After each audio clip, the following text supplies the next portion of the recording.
অনুষ্ঠান বাড়ির মতো ঝুরঝুরে আলু ভাজা আপনারা কিভাবে সহজেই বাড়িতে বানিয়ে নেবেন, এই রেসিপিটা আপনাদের সাথে আজকে শেয়ার করছি। এই রেসিপিটা পুরো দেখার অনুরোধ রইল আপনাদের কাছে।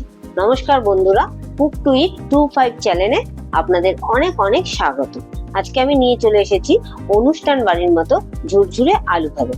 আসুন রেসিপিটা শুরু করি। নিয়েছি দুটো আলু। এই আলুগুলোকে আমি এখন তুলে নেব। আপনারা চাইলে আলুর পরিমাণ বাড়িয়েও কমিয়েও নিতে পারেন। দুটো আলু তুলে নিয়েছি দেখুন। এবার নিয়ে নেব একটা গ্রেটার, যেটা দিয়ে গ্রেট করব। গ্রেটারের বড় অংশটা দিয়ে আমি আলুগুলোকে সব গ্রেট করে নেব।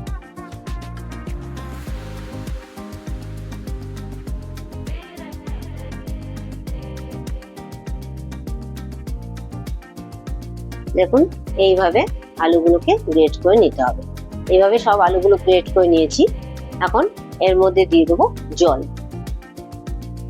জল দিয়ে আলুগুলোকে ভালো করে ধুয়ে নিতে হবে 4 থেকে 5 বার।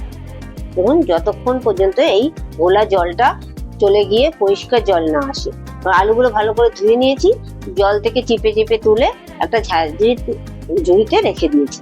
এবার কড়াইতে বেশি পরিমাণে তেল দিতে হবে।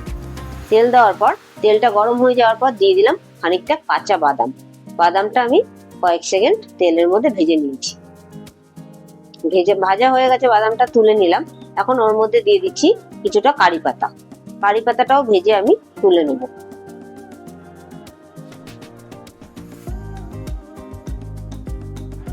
কারি পাতাটা ভাজা হয়ে গেছে, কারি পাতাটা তুলে নিলাম।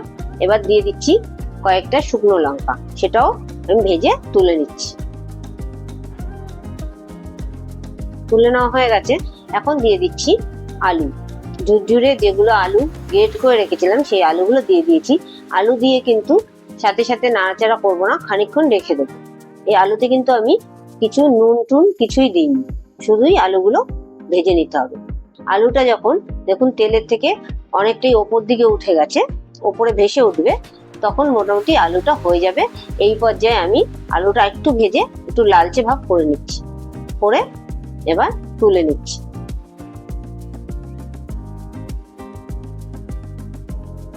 এইভাবে আলুগুলো তুলে নিতে হবে।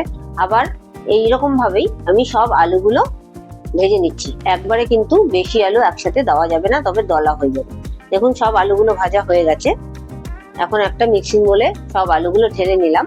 এবার একে একে দিয়ে দিচ্ছি বাদাম, কারি পাতা আর শুকনো লঙ্কা, যেটা আগে থেকেই ভেজে রেখেছিলাম। এবার উপর থেকে দিয়ে দিচ্ছি চাট মশলা আর পরিমাণ মতো বিট নুন দিয়ে ভালো করে মিশিয়ে নেব।